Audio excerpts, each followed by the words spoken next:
আসসালামু আলাইকুম প্রিয় দর্শক, একটা খুবই কৌতুককর প্রশ্ন আপনাকে করতে চাই। খুবই কৌতুককর, মানে এটা শুনলে আপনি রেগে যেতে পারেন, আপনি হেসে ফেলতে পারেন। সেই প্রশ্নটা হলো, দেশে কি এই মুহূর্তে জ্বালানি সংকট আছে? আপনি বলবেন, ভাই তোমার কি চোখ নাই? তুমি কি দেখতে পাচ্ছ না আছে কি না? হ্যাঁ, আমি দেখতে পাচ্ছি, আপনিও দেখতে পাচ্ছেন। আপনি যদি কখনো তেজগাঁওয়ে যে প্রধানমন্ত্রীর কার্যালয় আছে তার সামনে দিয়ে আসেন, তাহলে দেখবেন প্রধানমন্ত্রীর কার্যালয় থেকে প্রায় 200 গজ দূরে একটা পেট্রোল পাম্প আছে ট্রাস্টের। এখান থেকে শুরু করে প্রায় 1.5 কিলোমিটার 1.5 কিলোমিটার পর্যন্ত লম্বা একটা লাইন আছে। প্রধানমন্ত্রী যদি এই অফিসে যান, যতবার যাবেন ততবার এখানের সামনে এই লাইনটা দেখতে পারবেন। মোটরসাইকেলের লাইন, প্রাইভেট কারের লাইন আছে। এই লাইনগুলি কেন? জ্বালানি তেল নেওয়ার জন্যই তো লাইন। যদি এই লাইনগুলি কি আগে ছিল? আগে ছিল না। তাহলে জ্বালানি সংকট যে আছে এই প্রশ্ন করাটাই এক ধরনের মূর্খতা, এবং এই মূর্খতা আমি করেছি শুরুতে। কিন্তু প্রশ্নটা কেন করলাম এই কারণে, আপনি জ্বালানি মন্ত্রী অথবা জ্বালানি মন্ত্রণালয়ের সংশ্লিষ্ট যে কোনো ব্যক্তি অথবা সরকারের কোনো ব্যক্তিকে যদি জিজ্ঞাসা করেন, তারা বলবে দেশে জ্বালানির কোনো সংকট নেই। তাহলে জ্বালানি সংকট যদি না থাকে, তাহলে এই লাইনটা কি সরকারকে বিব্রত করার জন্য, অথবা এখান দিয়ে যে সমস্ত মানুষ যাতায়াত করে তাদেরকে মানসিক পীড়ন দেওয়ার জন্য? কেন? এটা কি কৌতুক? এই প্রশ্নের জবাব কে দেবে? প্রশ্ন করলে বলবেন কি আপনারা, এটা একটা মানসিকতা।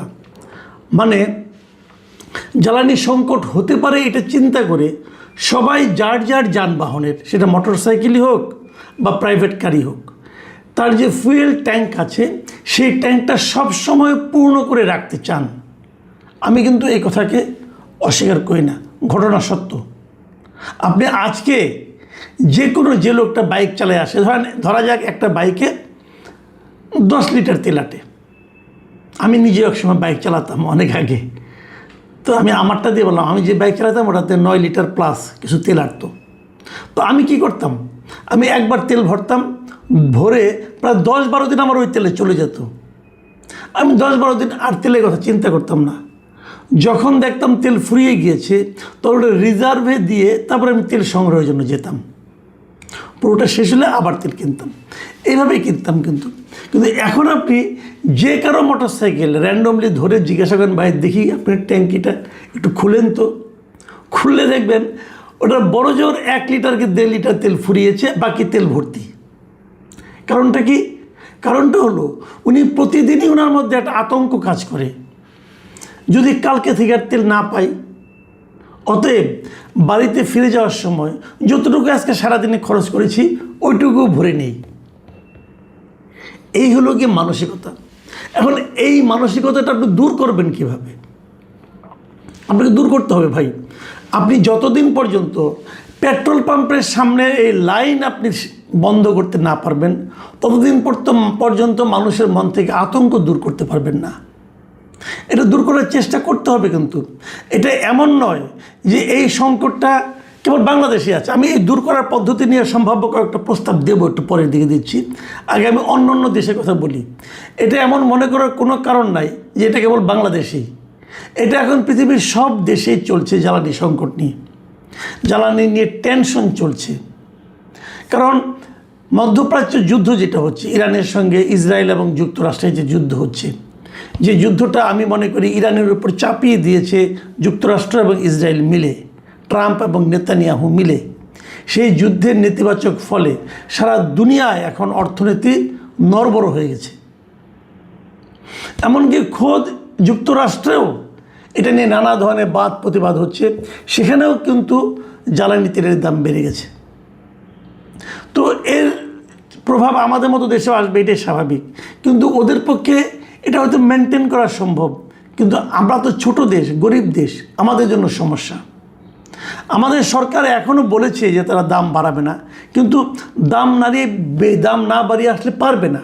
আমি জানি না সরকার কী ভাবছে, কিন্তু আমি নিজে থেকে যতটুকু বুঝি দাম না বাড়িয়ে কোনো উপায় নাই।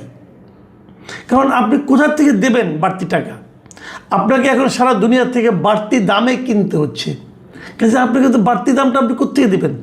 সরকারের কি এত টাকা আছে? সরকার কোত্থেকে টাকাটা পায়? সে তো জনগণের কাছ থেকে পায়। কাজে জনগণের কাছ থেকে তুলে তারপরে ভর্তুকি দেওয়া, এটা বেশি দিন সম্ভব হবে না। বরঞ্চ দাম বাড়াতে হবে, কিন্তু দামটা যেন এমনভাবে বাড়ে, এই জিনিসটা সরকারকে আমি অনুরোধ করবো। যখন দাম বাড়াবেন তখন আবার এটা বলে বাড়াবেন যে দাম যখন কমবে তখন আমরাও কমাবো। সারা দুনিয়ায় কিন্তু একবার আমার সারা দুনিয়ায় কীভাবে চলে সেই আলোচনায় আমি করবো না, কারণ সারা দুনিয়ার মতো আমরা না। আমরা করি কি, যে কোনো কিছুর একবার দাম বাড়ালে আর কমাই না। কিন্তু যদি আপনার মধ্যে কমানোর মানসিকতা থাকে, তাহলে কিন্তু এই বাড়তি দামটাও সাময়িক সময়ের জন্য জনগণ গ্রহণ করবে।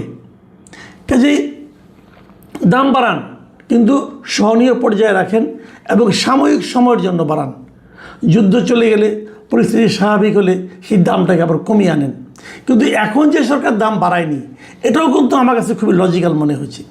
এই কারণে লজিক্যাল মনে হয়েছে, যদি এখন দামটা বাড়াতো তাহলে যে সমস্ত অসাধু ব্যবসায়ীরা গত কয়েক মাসে, গত 1-1.5 মাসে বিপুল পরিমাণ জ্বালানি তেল মজুত করেছে, সেই মজুতটা তাদের কাছে জাস্টিফাইড হয়ে যেত।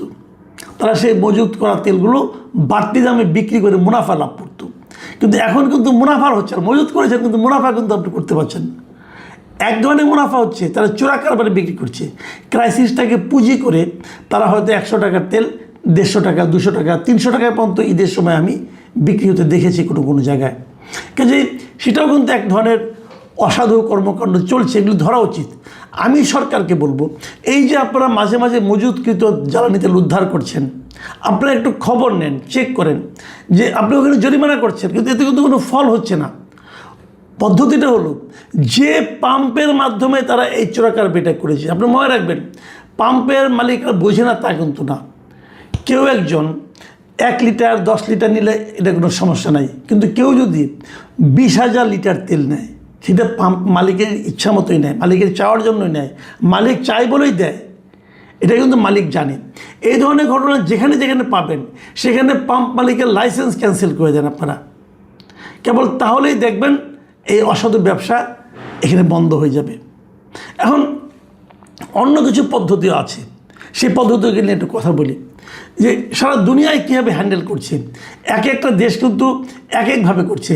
এশিয়ার বেশ কয়েকটা দেশের মধ্যে আমি যতটুকু জানি, যেমন প্রথম দেশ ফিলিপিন্স করেছে কি, এর মধ্যে জাতীয় জ্বালানি জরুরি অবস্থা ঘোষণা করেছে। এটা একটা জরুরি অবস্থা। কাজে এই জরুরি অবস্থা হিসাবে তারা কিছু পদ্ধতি ব্যবস্থা নিয়েছে। শ্রীলঙ্কা যেটা করেছে, তারা কর্ম সপ্তাহ কমিয়ে 4 দিন করে ফেলেছে এবং তারা জ্বালানি রেশনিং শুরু করেছে। আমরা কি করতে পারি? আমরা এখন জানি না আমরা কি করব।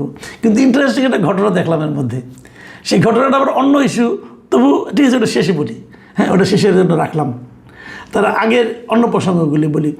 যেমন মিয়ানমারে কি করা হয়েছে, মিয়ানমারে যাদের নাকি প্রাইভেট কার, যাদের ব্যক্তিগত গাড়ি যেগুলো আছে, এগুলো আপনি ডেইলি চালাতে পারবেন না। আপনি একদিন যদি আজকে যদি চালান, আগামীকালকে আপনার রাস্তায় নামাতে পারবেন না। মানে গাড়িতে রেশনিং করা হচ্ছে, রাস্তায় বেশি গাড়ি থাকবে না।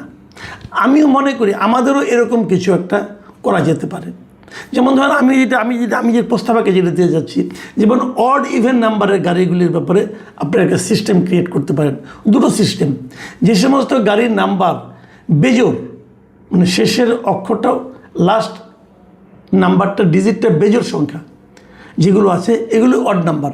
আর যেগুলি জোড় সংখ্যা 0 সহ, সেগুলি জোড়া সংখ্যা।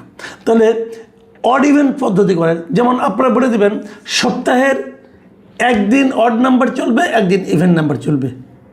তার মানে হচ্ছে এটাই যে ওই দিন প্রতিদিন আপনি ধরে নেন, যেমন ধরেন 1 তারিখে একটা অড নাম্বার, তো 1 তারিখে কেবল অড নাম্বারের গাড়িগুলি চলবে রাস্তায়, ইভেন নাম্বার চালাতে পারবেন না।